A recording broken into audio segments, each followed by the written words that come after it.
Welcome back to Dark Horror Stories. In today's episode, I'm sharing 10 true disturbing stories from Colorado.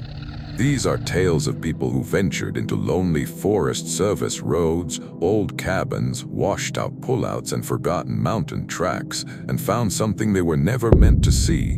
Make sure to hit that like and subscribe button, and let me know where you're watching from in the comments. Story 1. The road into the wet mountains looked smaller than I remembered, which is saying something because it had never exactly been generous. It peeled off the highway in this thin strip of washboard dirt and climbed through pine and aspen toward the lined shack my grandfather used to keep on a patch of hunting land outside Beulah. When I was a kid, that road felt important, like it led somewhere protected. Adults talked quieter once we turned onto it.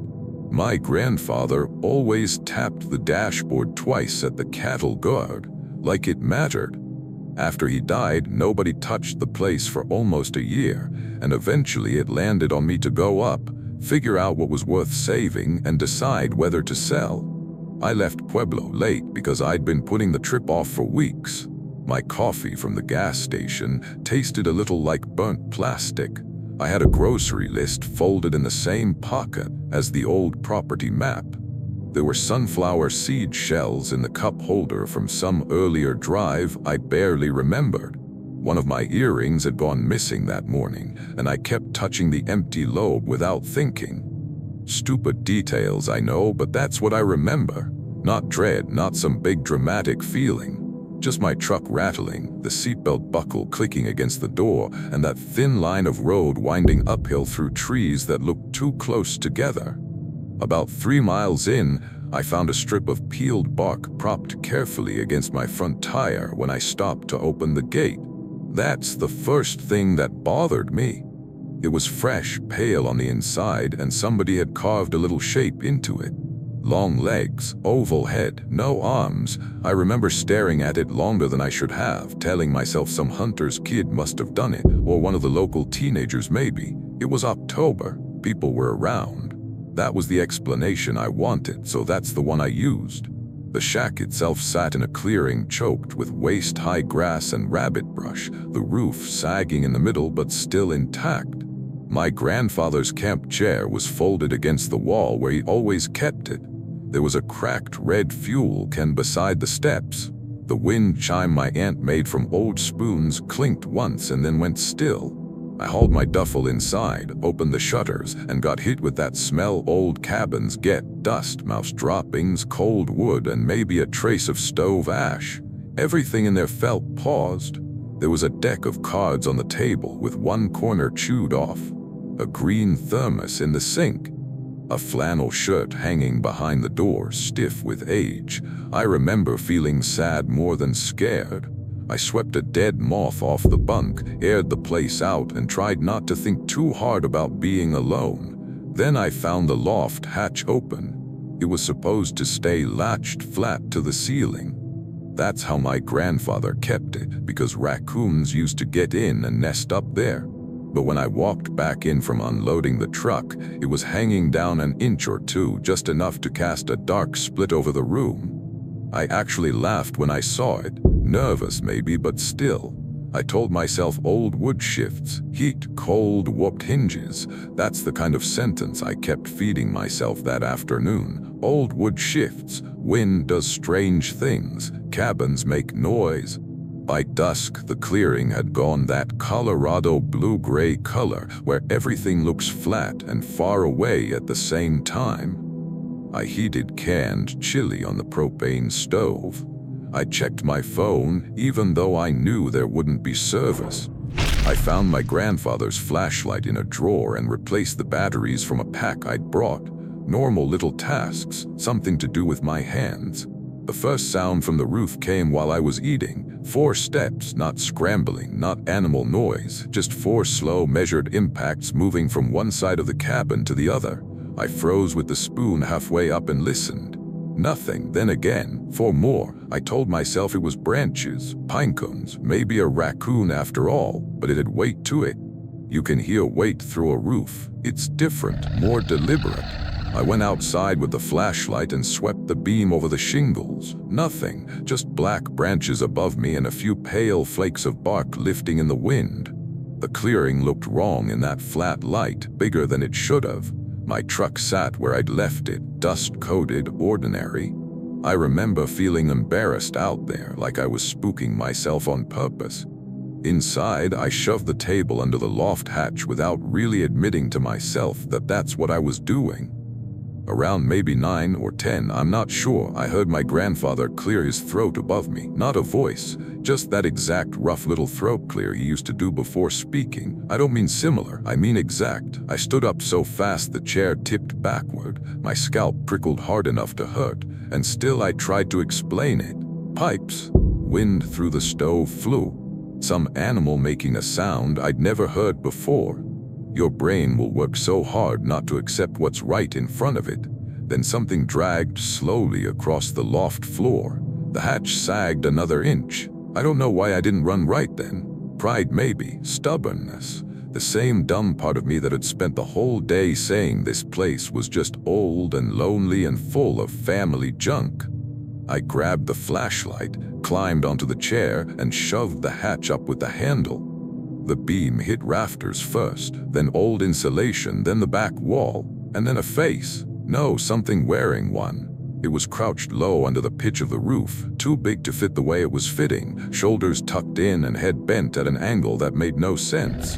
What I thought was a face looked like a piece of dried hide stretched over a skull that kept moving underneath it, slipping and tightening as if the bones didn't match the covering. 2 spruce twigs had been pushed through it where eyes ought to be. The worst part was the mouth. The hide didn't have one, but teeth were working underneath it anyway, clicking and shifting like a hand fumbling inside a glove. I dropped the flashlight. It hit the floor, spun, and threw the room into jerking circles of light. Above me the thing moved, not fast. That somehow made it worse. It lowered one arm through the opening, and the fingers were long enough to touch the tabletop without fully extending. Pine needles sifted off its wrist. I remember one landing in my chili. I bolted for the bathroom because it had the only little window low enough to reach. The door banged behind me. The cabin ceiling creaked with those same 4 measured steps, except now they were inside, directly overhead, following the path of the rooms. I got the window shoved up and tore my sleeve on the latch climbing through. Behind me something tapped once on the bathroom door, just once, not pounding, not trying to break in, more like letting me know it was there. I hit the ground outside hard enough to bark my shin on a rock, scrambled up and ran for the truck. Halfway there I looked back, which I still wish I hadn't. It was leaning out of the loft hatch inside the cabin, visible through the front window, only the upper part of it. The hide had slid sideways across its skull, so the teeth underneath showed through one side, all of them moving, all of them working at nothing. One arm hung down nearly to the floorboards, fingertips brushing the wood. My truck didn't start on the first turn, or the second. I think I made a sound I've never heard from myself before. I was crying without realizing it. Then the engine caught, and I backed through rabbit brush and nearly ripped the mirror off a post getting turned around. I didn't even close the gate on the way out. I made it to the highway and drove all the way back to Pueblo with the cab light on. The next morning, when I finally stopped shaking enough to look through the truck, there were pine needles scattered across the passenger seat and dashboard. I had locked the truck while unloading. I know I did because I remember hitting the fob twice. And on the inside of the passenger window in the dust, there was a handprint with 6 long fingertips. I sold the land that winter. I didn't go back for the thermos, the cards, any of it. Sometimes I still catch myself tapping the dashboard at cattle guards. I don't know why, habit maybe, or maybe part of me is still trying to ask permission before crossing into certain places. Story 2. West of Gunnison, there are Forest Service roads that look temporary even when they've been there longer than you've been alive. I was on one of those in late June, part of a 3-person county crew checking a washout near an old culvert line above the Taylor drainage. It wasn't glamorous work. mostly measuring damage, setting cones, arguing about gravel, and trying not to get a pickup stuck in mud that looked dry from a distance. I'd only been seasonal for a month, and I still had that new guy thing where I wanted to seem useful all the time. Our foreman, Wade Barlow, chewed toothpicks like he was punishing them. Juniper Sato handled most of the radio chatter because she was the only one patient enough for it. The truck smelled like diesel and wet canvas. There was a roll of orange flagging tape on the dash, a crushed bag of barbecue chips under my seat, and some old country station fading in and out as we climbed. I remember Wade getting annoyed because I kept snapping sunflower seeds into an empty Gatorade bottle and missing. It was a gray day, not storming yet, but thinking about it. The washout wasn't huge, just enough to undermine one edge of the road where a steep ditch crossed under through a corrugated steel culvert. Water had eaten away the fill around it. We parked, set the cones, and got to work with tape measures and clipboards. The first weird thing was the voice. I was kneeling near the ditch writing numbers down when somebody behind me said, clear as anything, "Owen, hand me the level." I turned with the level already in my hand. Wade was 40 feet up the road by the truck. Juniper was off to my left taking photos. I stood there a second, confused more than scared. The ditch carried runoff and the culvert echoed like crazy. I told myself I'd heard one of them distorted. Easy, normal. Then the voice came again from inside the culvert. Owen.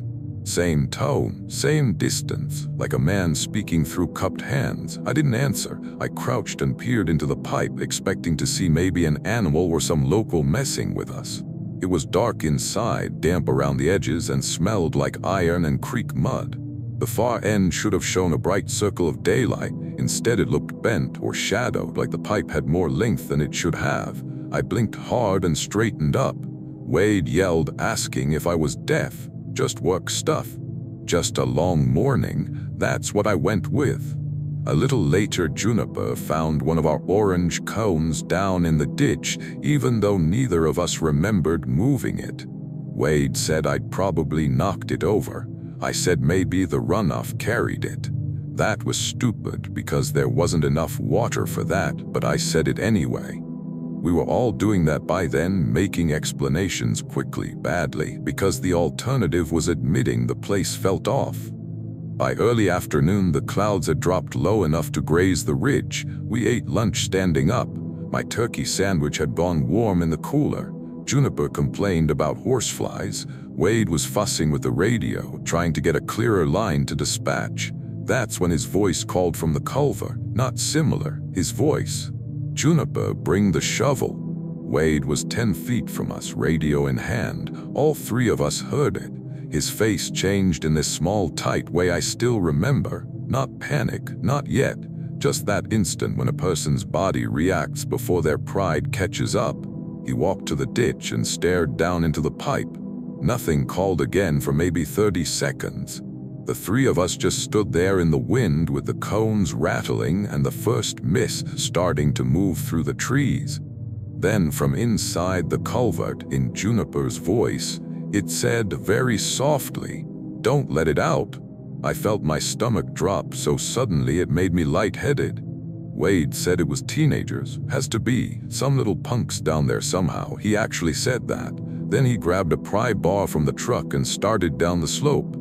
Juniper told him to knock it off. I told myself the same thing Wade was telling himself, that there must be some side pipe, some access point, some person crouched in there playing games, because how else do you keep working?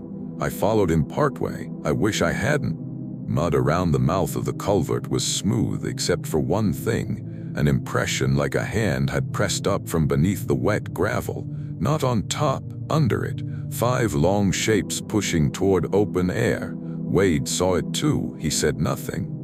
Rain started properly then, cold and sudden, drumming on the road and making the ditch fill fast. We backed off and decided to leave the pipe check for another day. Everybody got busier than necessary. throw the tape in, fold the tripod, shut the tailgate. No one wanted to be the one to say this has gone bad. I was carrying the last cone when I saw movement under the road shoulder. At first it looked like runoff tunneling through the mud. Then the mud rose in 3 narrow humps moving side by side beneath the surface, coming toward the ditch mouth like swimmers under a blanket. I dropped the cone. One of those humps reached the opening and pressed upward. A shape formed, head, shoulder, arm, but it was made of wet gravel and red clay held together by water. No skin, no clothes, just a person-sized thing lifting itself out while rain ran through it. And where its face should have been, I could see Wade's face reflected in the streaming water for half a second, then mine, then Juniper's, changing with every shift of the runoff. The cone beside it tipped up. Something under the mud took hold of it from below, and the cone walked away on 4 thin little legs made of packed dirt. That's the image that sticks, not the big thing. That stupid bright cone stepping sideways through the rain like it had decided to leave. Wade shouted to get in the truck. Juniper was already there, slipping in mud. I ran for the passenger side as the ditch started boiling with those human-shaped rises, not splashing, rising. 3, then 4, maybe more farther back in the culvert, voices knocking around inside one another. I heard my own voice from the pipe say, "Owen, wait." I got in, Wade threw the truck in reverse so hard we fishtailed into the uphill bank. The engine nearly stalled. The rear tires spat mud. Through the side mirror, I saw one of the things fully upright now, wrong-shouldered, water sloughing off it in strips. It lifted an arm, and the hand came apart into rivulets before touching the road. Juniper kept saying, "Go, Wade, go, go." We made it maybe 50 yards before the front end bucked. The truck had clipped something. Wade didn't stop, he just drove. We bounced over washboard and potholes, cones and tools rolling in the bed, the radio shrieking static. Nobody talked until we hit county pavement. Even then it wasn't much. Wade said we were calling it unstable drainage and coming back with a bigger crew. Juniper said no chance in hell. I mostly stared at my boots and tried to slow my breathing. Later that night, when I was hosing mud off my gear behind my apartment, I found red clay packed deep into the tread of my right boot. That shouldn't have mattered, except I hadn't gone down to the culvert mouth after the rain started. I know where I stood. I know where the mud line was. And wedged in that clay was one small triangle of orange plastic from a traffic cone, bent inward like something had bitten it. I quit that job before August. People ask sometimes why I don't do road work anymore, and I tell them I got tired of seasonal pay. Which is true, I guess, just not the whole truth. There are places where the ground doesn't feel settled, and once you notice that, a road stops feeling like a road. Story 3. The place outside Dollar's had belonged to my mother's side of the family, though belonged might be too generous. It was an old mining claim with a half-collapsed cabin, a stone root cellar, and a well that had been capped badly sometime before I was born. My mother used to talk about it like a burden that kept getting inherited by the least organized person in the room. And after she died, it passed to me in exactly that spirit. I went out there in early September mostly because the county had sent another letter about cleanup, and I was tired of ignoring it. The road in was one of those narrow Forest Service spurs where every turnout looks like a place somebody abandoned on purpose. I had peach rings in the console, a pack of wet wipes on the passenger seat, and 3 receipts sliding around near the shifter. My chapstick had melted and rehardened crooked. There was a yellow legal pad on the dash with a list that said tarp, trash bags, hammer, and then a doodle of a boot because I got distracted while riding it. I stopped once to fix the mirror because it kept vibrating downward from the washboard. The cabin looked worse than I expected. One corner had settled.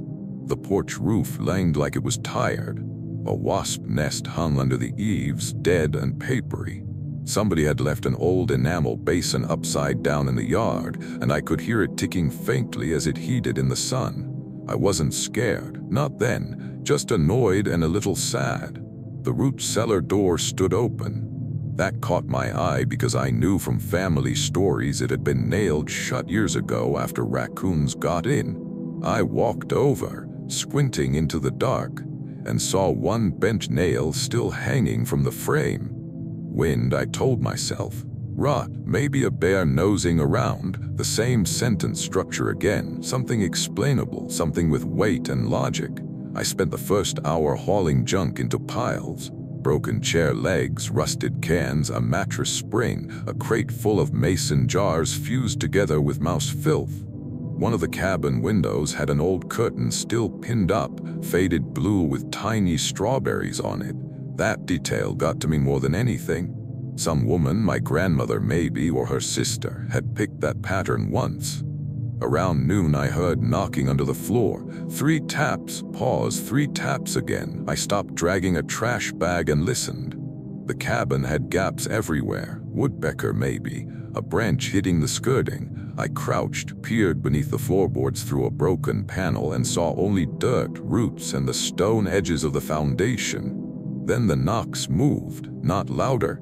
Just farther left, then farther left again, tracking slowly beneath the cabin like someone crawling on elbows through a space too shallow for a person. That was when I first thought about leaving. I'm being honest, not a dramatic rush of terror, just a very plain thought. I could get in the truck right now and nobody would blame me. Instead, I went for the well because it gave me another task. It sat behind the cabin ringed with rocks and scrub oak, covered by warped boards held down with an old iron wheel. The boards had shifted enough to leave a black gap. I shouldn't have looked, I know that, but people always look. Curiosity and fear are basically cousins. I crouched and leaned over the gap.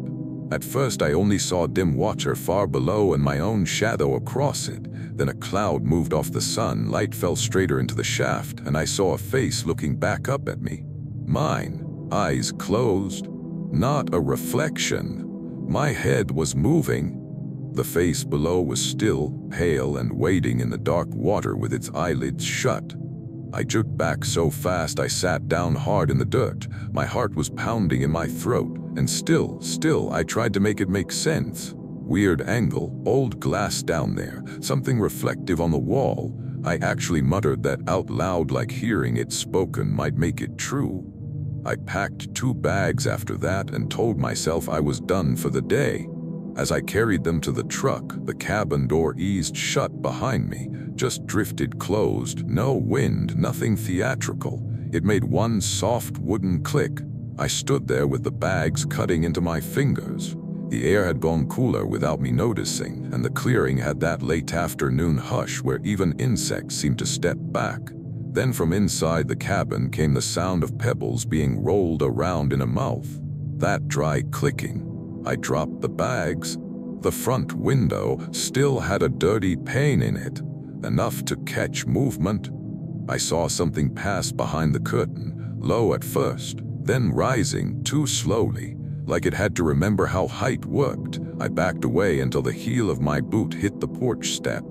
That's when the root cellar door behind the cabin slammed open hard enough to crack against stone. Something came out of there bent nearly double.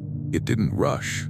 It had to work itself sideways through the doorway, shoulders scraping the frame. Its skin, or what I thought was skin, looked packed with black earth, as if it had been molded around a body shape and left damp. Its mouth hung open too wide, full of little rounded stones clicking against one another where teeth should have been. When it turned, dirt spilled from one ear. I couldn't move. Then it lifted one hand and pressed muddy fingertips to its own closed eyelids like it was checking whether they were still there. That broke me. I ran for the truck, fumbling the keys so badly I dropped them under the door. Behind me, I heard not footsteps, but a dragging, root-snapping pull through the weeds. I got in, locked the doors, and looked up just as it reached the hood. Its face came level with the windshield. The eyes were open now, not strange, not glowing, just open too wide, packed with dark water that trembled but never spilled. I threw the truck into reverse and fishtailed around the trash pile, clipped the enamel basin, and nearly backed into the well. The thing slid off the hood without any expression at all. No anger, no hurry. That made it worse. It just watched from the yard while I turned and tore out down the road. I stopped at a gas station in Mancos because I was shaking too hard to keep driving, sat there under fluorescent lights with a bottle of water I never opened. The next morning, while changing out of the jeans I'd worn, I found a small, smooth pebble in my cuff. Gray, rounded, ordinary except for one thing. It was warm, not room temperature. Warm like it had been in someone's mouth. I signed the cleanup release without ever going back. The county can keep sending letters if they want. Sometimes I think about that face in the well with its eyes closed, waiting below mine. I started once to convince myself I understood what that meant, and then I realized I didn't. I still don't. Story 4. North of Nederland, there's a network of Forest Service roads that look inviting right up until the point they don't. My cousin Bryce Mullen and I picked one at random.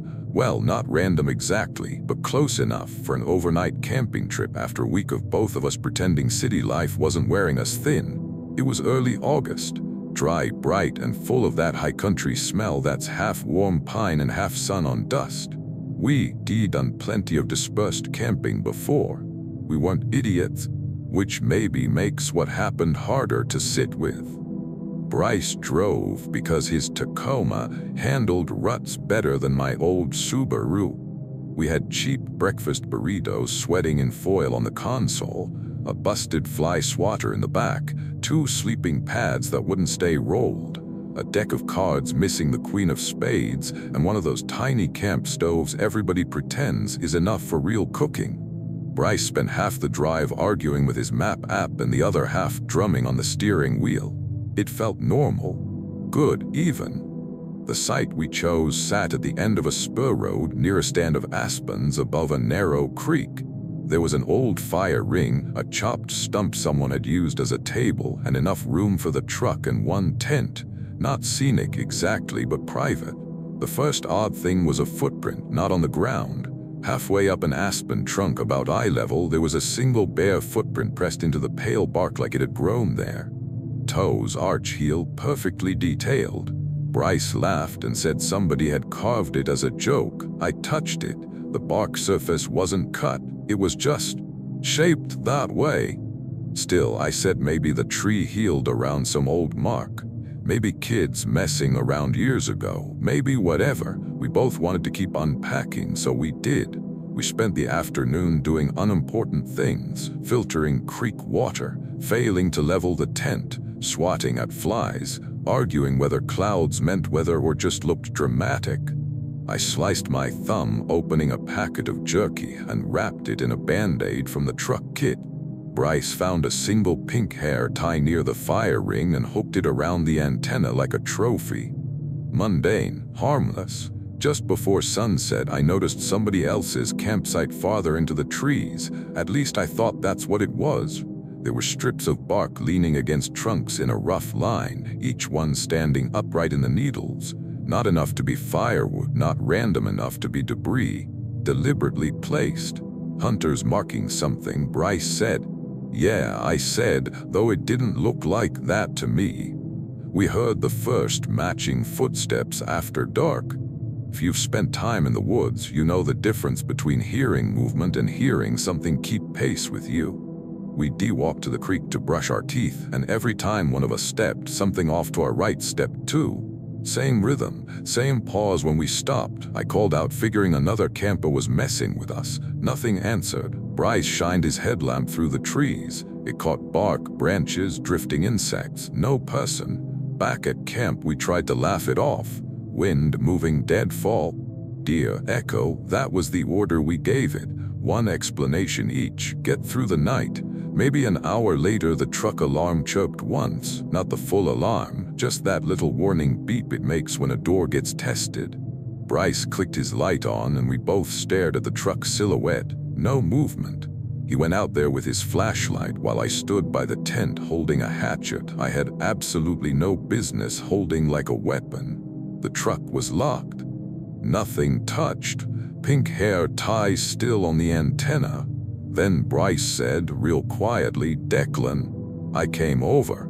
On the windshield, in the thin layer of dust from the road, there was another bare footprint, small, cleanly printed. Toes pointed downward as if whatever made it had been standing on the glass vertically.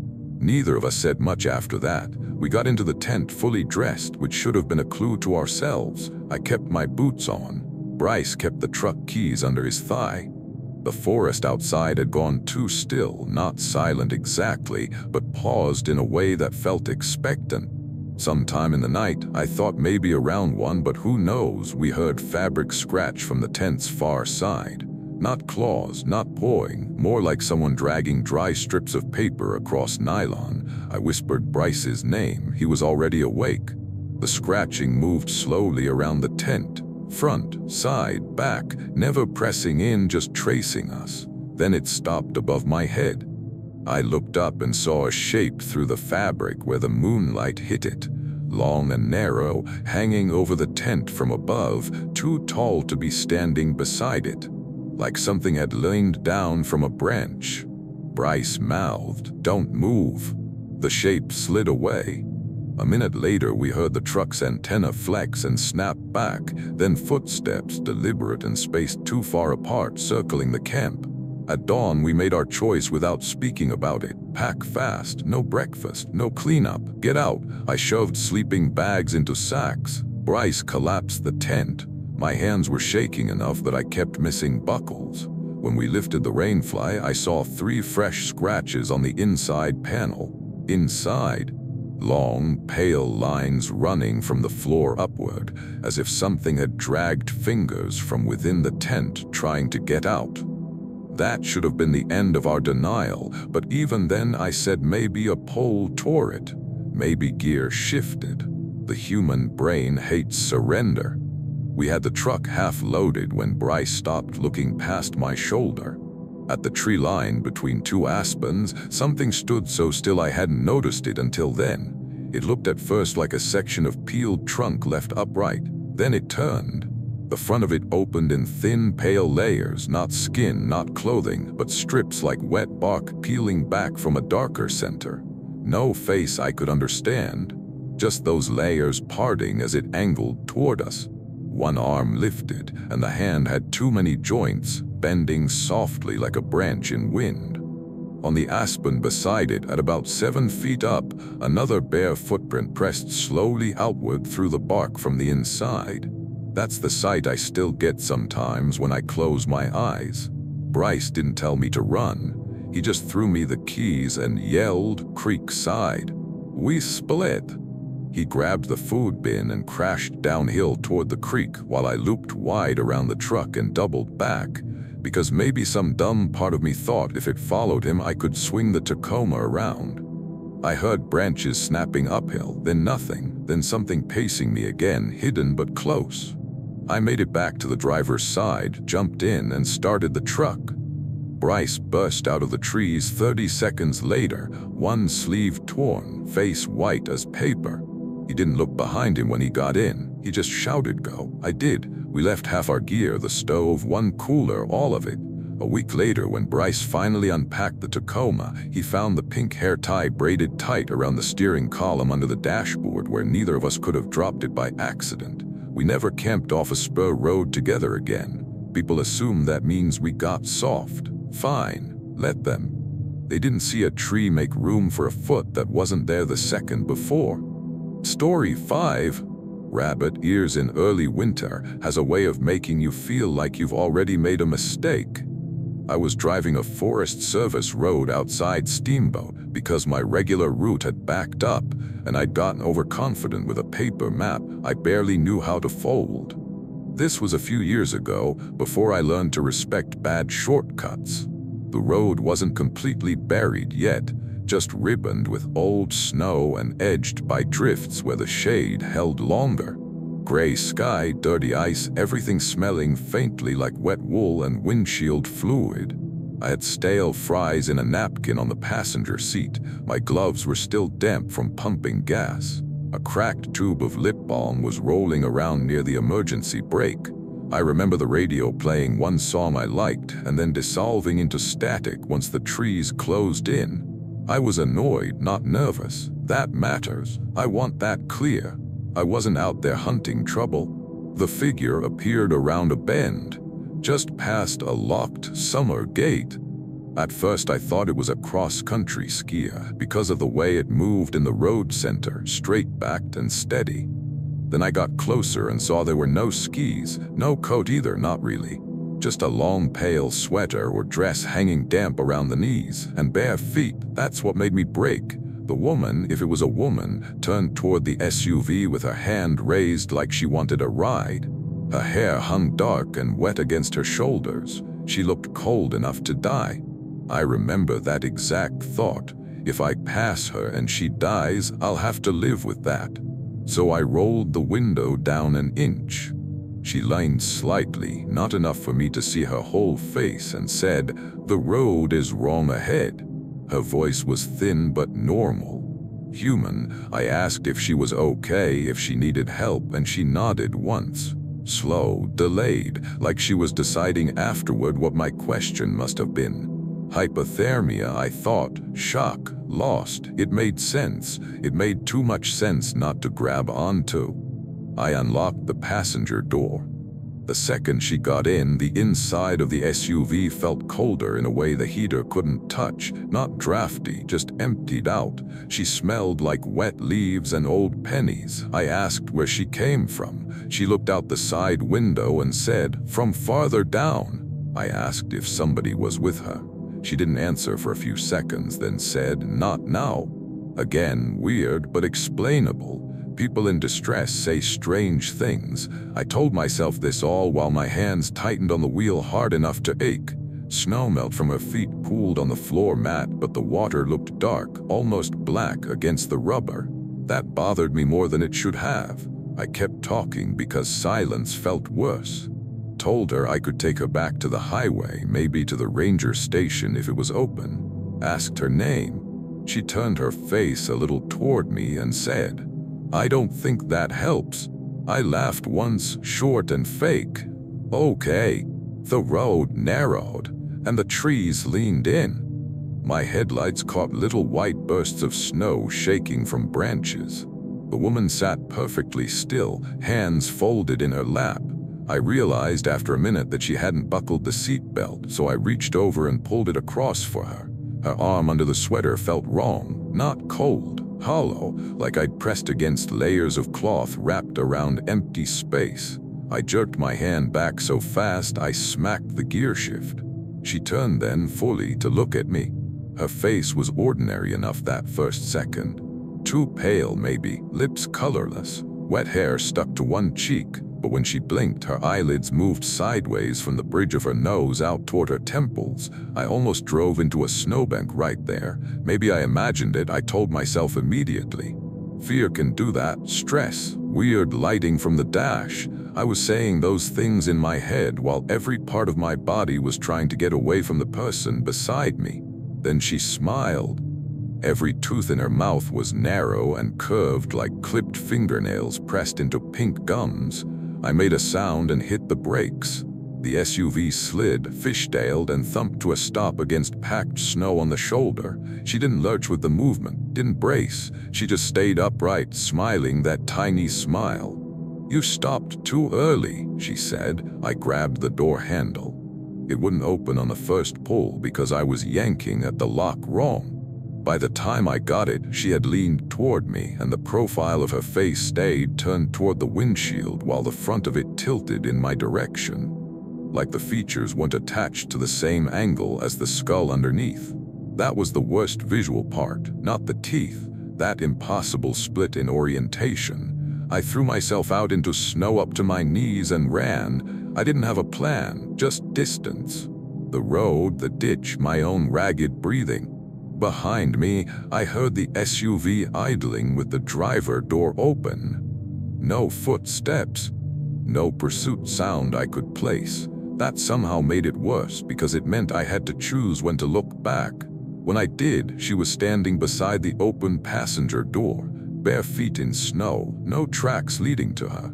She had one hand resting on the roof and her head bent in that curious way, like she couldn't figure out why I'd made this inconvenient. I kept backing away until my heel caught in brush.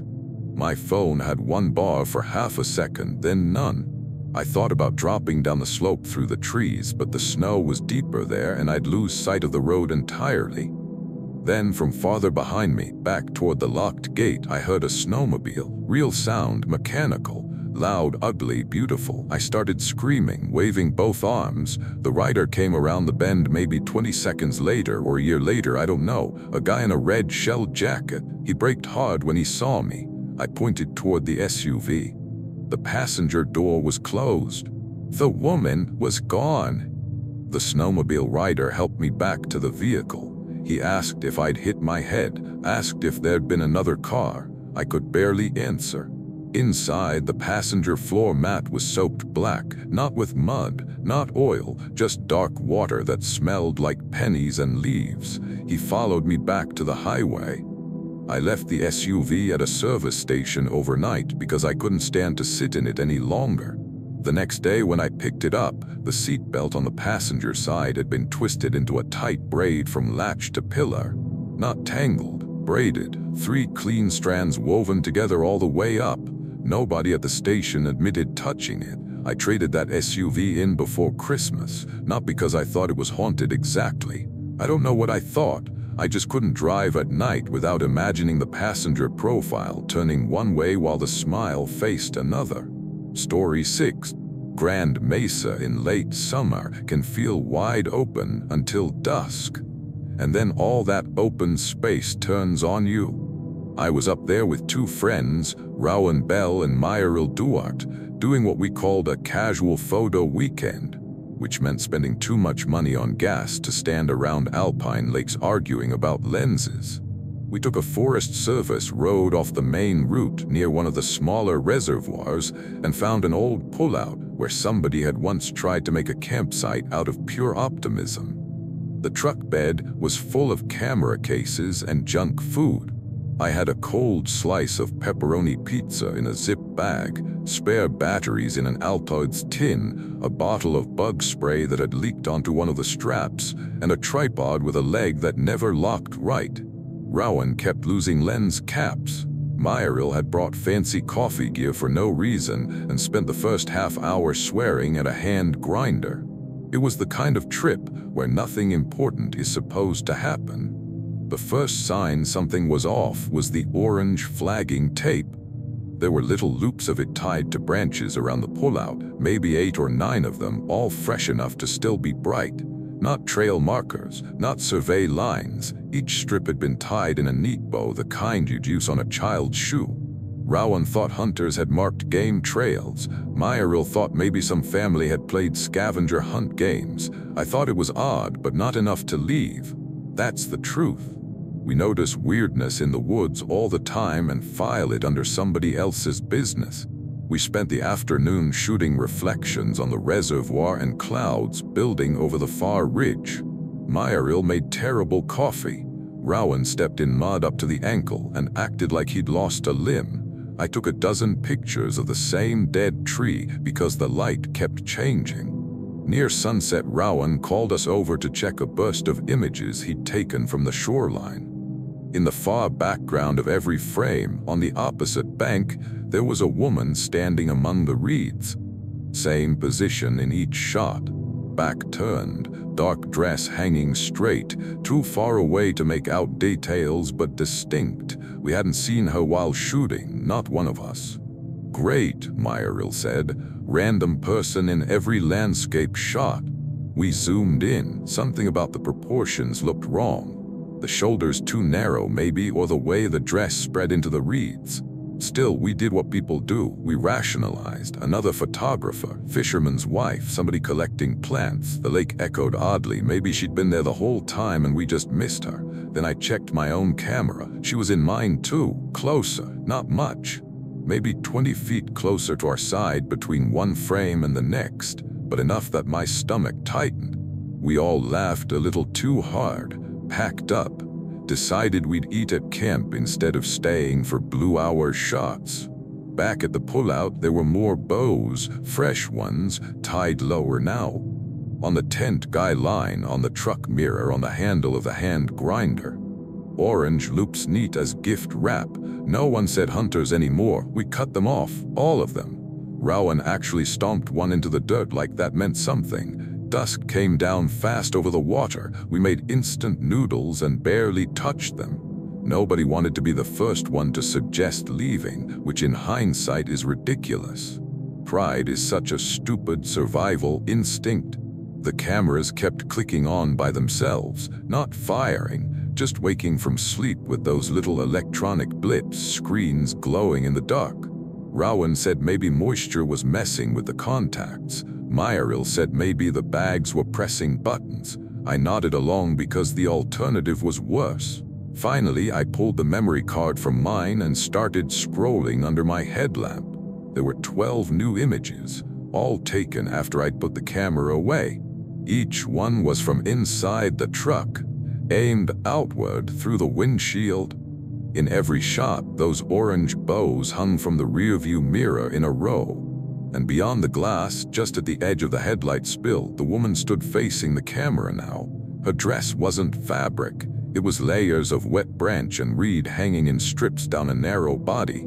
Her hair, if it was hair, lay flat and dark over her shoulders. Where her hands should have been, there were long pale lengths like peeled willow switches trailing at her sides. Rowan took the camera from me and swore under his breath.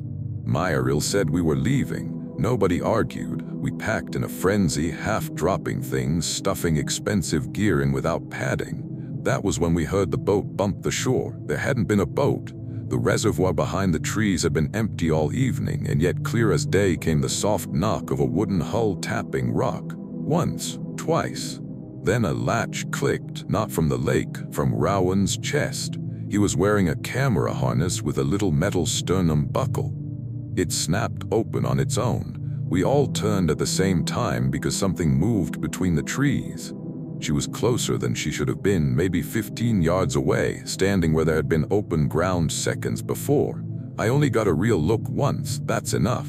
The front of her body looked barked over, smooth gray-brown plates running from throat to waist, and right in the center of her chest, where a sternum should have been, sat a tarnished brass door latch. Not decorative, not symbolic. A real latch plate set into her body. It trembled as she breathed.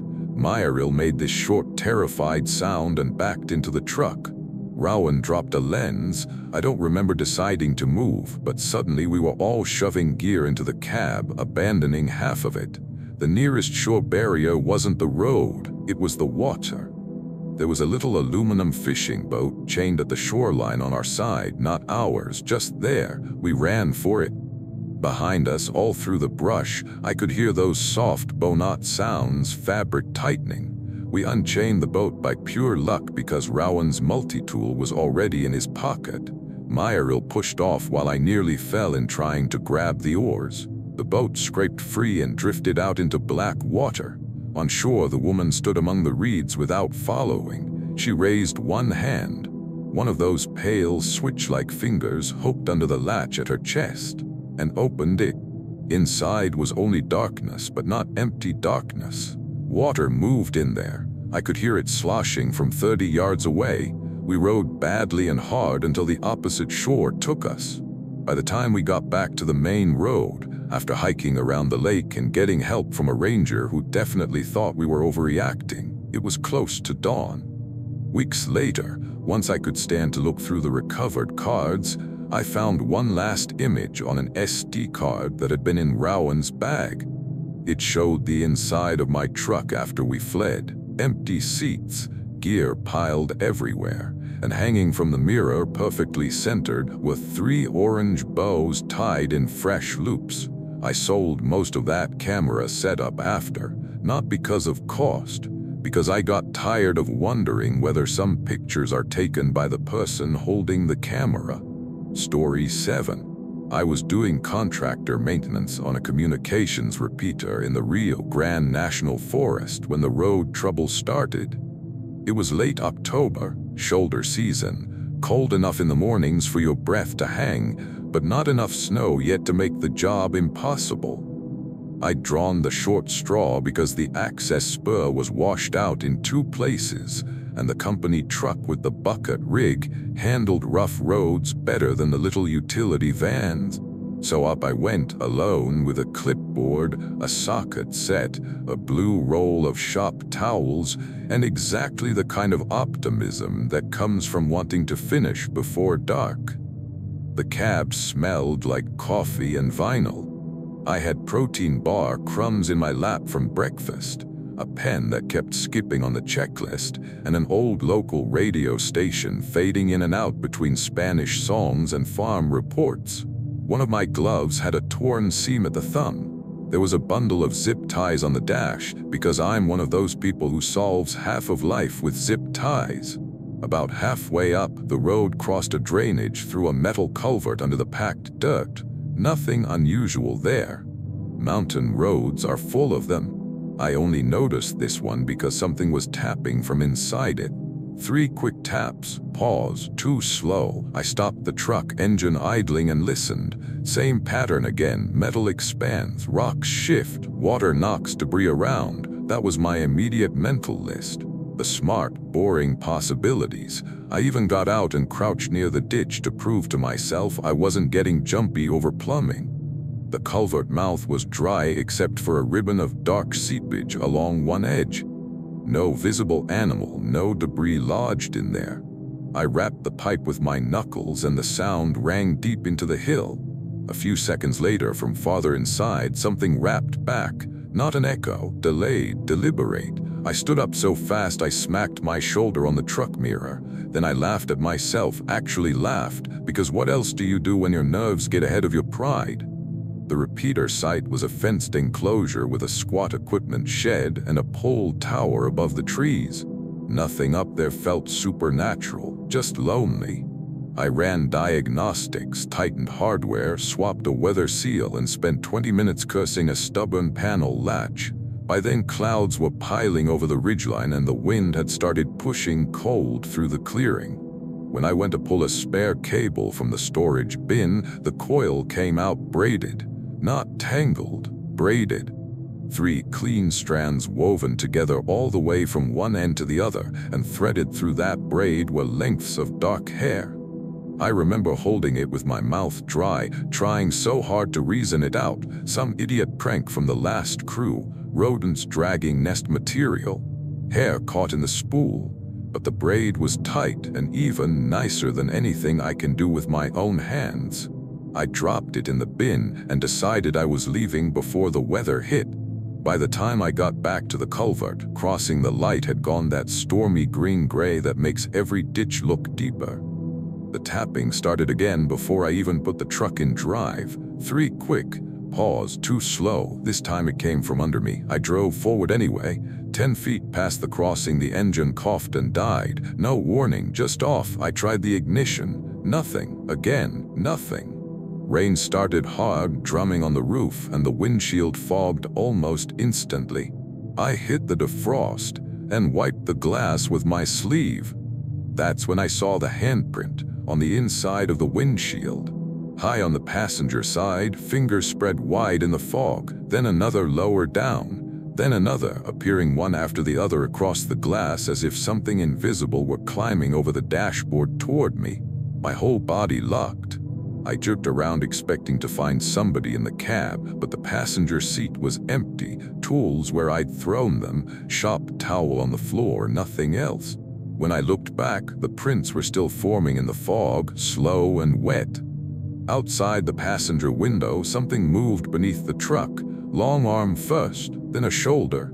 It dragged itself from under the chassis on elbows that bent backward, joints rising in sharp angles under clothing or skin. I honestly couldn't tell which. Its head was flat in front, not faceless exactly, but smoothed, like a sheet of metal had been hammered over features until teeth bulged faintly beneath the surface. It pressed both palms to the passenger glass. The fingers were so long the tips touched the top and bottom edges at the same time. I slammed my door open and bailated into the rain. The slope beside the road was all scrub and loose rock, impossible footing. I ran anyway, half falling, trying to get uphill while the truck and culvert stayed in sight. I didn't want it behind me where I couldn't judge distance. It came around the front of the truck on all fours, too fast for something that angular. Not charging, skittering, almost careful, like it was testing each place it put weight. I saw then that the tapping pattern came from its teeth. They were set beneath the smooth face covering and clicked against whatever stretched over them. 3 quick. Pause. Too slow. There was no way I was outrunning it through brush. So I did the ugliest, most practical thing I could think of. I circled back downhill, jumped into the truck bed from the side, and hit the emergency override I'd used once during a training demo. The bucket rig had just enough hydraulic reserve to lurch the vehicle while the engine was dead. It wasn't meant for driving, more like crawling, but crawling was enough. The truck jerked backward toward the ditch. Tires spun. Mud sprayed. The thing reached the tailgate with one arm, and for a second I thought it had me. Then the rear wheel dropped into the shallow drainage, caught purchase on the far side, and the whole rig bounced hard enough to throw it loose. I scrambled into the cab, turned the key one more time, and the engine roared back like it had never failed. I drove out with rain blinding me and my own pulse hammering in my ears. At the maintenance yard later, under bright sodium lights, I found my safety harness lanyard hanging from the rear bumper. I keep that lanyard in a locked side compartment. It had been cut clean through the middle and retied into a perfect hanging noose. I threw it away, or tried to. For 2 days I kept thinking I saw the rope coil sitting on my passenger seat. It wasn't there, not actually, I know that, but when a road has something under it, you start checking the underside of everything. Story 8. My Uncle Orrin's trailer sat off a White River Forest Service road in a clearing so ugly it almost looked intentional. Scrub, dead grass, rusted burn barrel, one cottonwood leaning badly over the roof. He'd lived out there alone for years, drifting in and out of contact with the family, depending on whether he needed help fixing something or money he was never going to repay. When he died, my dad and I drew cleanup duty because we lived closest and because nobody else wanted to step into whatever version of his life had been left behind. This was in April, mud season. The road was more ruts than road. Dad Leonard Mercer drove the borrowed flatbed. I brought gloves, contractor bags, lemon cleaner, and a box of cheap masks that did absolutely nothing against the smell inside that trailer. There were VHS tapes stacked under the dinette, a plaid couch splitting foam at the arms, a lantern with no glass chimney, mouse pellets in the silverware drawer, and a pack of cinnamon gums stuck to the counter as hard as tile. Just ordinary dead person clutter. Sad, gross, manageable. The first thing that made us stop was the freezer chest. It was unplugged and open when we got there. Dad swore he'd latched it shut the last time he came by the year before. I said maybe the seal failed, maybe raccoons, you know the pattern by now. Explain first, feel later. Inside the freezer was nothing but a folded quilt and a cassette recorder. Old kind, gray plastic, built-in mic. Dad picked it up and frowned. He used to keep one of these by the bed. Why? He shrugged. Said he slept lighter if he knew he could catch noises. That should have been enough warning for us to leave the thing alone. Instead, Dad hit play. Static hissed. Then Uncle Orrin's voice said very clearly, "Leonard, there's somebody under it." The tape clicked off. Dad looked at me. I looked at him. There was no reason that recording should have used his name, except obviously there was, and neither of us wanted to say it. "Old tape," he muttered. "Random." I agreed too quickly. We worked faster after that. Bag trash, strip bedding, stack what might be salvageable.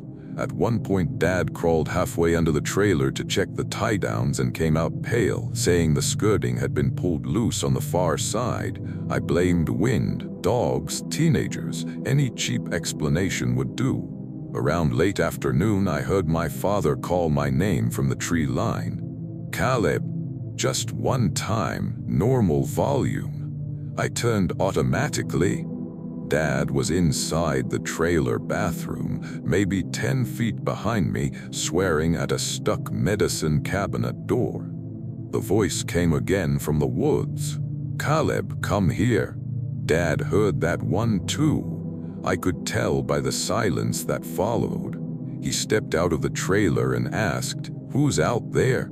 Nothing answered. The clearing held sound strangely after that. Little metallic ticks from the flatbed cooling. Wind rubbing cottonwood branches over the trailer roof. Every ordinary noise suddenly suspicious because of what had used my name. We should have left then. Dad said we'd do one more load. I was taping a box shut when my phone camera came on by itself in my hand. I thought I'd brushed the side button, but the screen was already recording, aimed low toward the trailer steps. For maybe 2 seconds, all it showed was shadow under the aluminum frame. Then the steps rose, not the whole trailer. Just the steps, one after another, lifting slightly as if something very tall underneath had stood up too fast and pressed them from below. I made this ugly, startled noise and dropped the phone. Dad ran over. He thought I'd seen a snake or hit my hand. I couldn't get the words straight. While I was trying, a voice from beneath the trailer said in my father's exact tone, "Back away." Dad did. The skirting on the far side bulged outward. Something moved under there, long and slow, scraping the belly of the trailer with a sound like dried palms on aluminum. It came around toward the gap by the axle and lowered itself enough for us to see. It had human legs, or almost human, except the knees bent backward and flexed in 2 places instead of 1. The torso stayed hidden in shadow at first. Then it leaned out farther. There were rows of small teeth sewn or set along its throat where a necklace would sit. Baby teeth, by the look of them. Tiny square ones, yellowed and uneven all the way around the neck in bands. When it spoke again using my voice, those teeth clicked against each other. "Dad," it said. That broke whatever was left of my ability to reason. My father grabbed my arm and dragged me backward so hard I nearly fell. We ran for the flatbed, not the truck keys, not the boxes, just movement. Dad had the cab unlocked already. We got in, doors slammed, and for one awful second nothing happened because he'd left the transmission in neutral on the slope. Behind us, the trailer began to creak, not shake, creak, like something underneath was standing up fully now, lifting into it. Dad jammed it into drive and stomped the gas. The flatbed lurched forward. The tow chain we'd hooked to the trailer tongue snapped tight by accident. We had planned to move it later, and the whole trailer jerked several feet with a scream of metal. That may have saved us. Whatever was under there lost position when the frame shifted. I saw one leg come out from beneath the skirting at a bad angle, too long, too jointed, then disappear as the trailer slammed sideways into a stump. Dad didn't stop. He dragged that trailer 20 yards through mud before the axle snapped and the chain broke loose. We fishtailed onto the road and kept going. At home 2 nights later, while unloading the boxes we had managed to grab before everything went bad, I found the cassette recorder sitting on top of a sealed bin in my garage. I hadn't taken it. Dad swore he hadn't either. There was a fresh tape inside. When I played it, all it contained was 30 seconds of me whispering from far away, "Back away," over and over. I don't know whether Uncle Orrin had been listening to that thing for years or whether it just liked finding places where someone already expected bad company. Either way, we never went back for the rest. Last I heard, the trailer finally collapsed in on itself. Good. Let it keep whatever's under there. Story 9. I used to do solo elk scouting outside route before season, mostly because I liked being away from people and partly because I trusted my own pace more than anybody else's. There's a Forest Service road north of Oak Creek that climbs into timber and then kind of forgets what it's supposed to be, turning into ruts and broken rock with side tracks wandering off into nowhere. I parked near one of those and hiked in to glass a meadow I'd found the previous year. It was cold enough for frost to hold in the shadows. I had jerky in my jacket pocket, a thermos that leaked coffee into my pack if I didn't keep it upright, one bootlace I'd had to double knot because the hook was bent, and an orange square of old survey tape tied to a branch near the truck so I could find the spur again in dim light. My wool cap was too tight and left a line on my forehead, nothing ominous, just a long morning. About a mile in, I found an elk leg standing upright in the snow. That's the image everybody reacts to when I tell this, and fair enough, because it was wrong in a very specific way. The leg had been severed clean above the knee. The hoof was planted straight down into the crust like a walking stick. No body nearby, no drag marks I could see, just that one leg balanced vertical between two young firs as if someone had set it there carefully. I circled it once, uneasy but still trying to stay practical. Mountain lion cache, I thought, coyotes pulling things apart. Maybe some hunter discarded it. The cut looked too clean for predators, but minds are generous with bad explanations when they need them.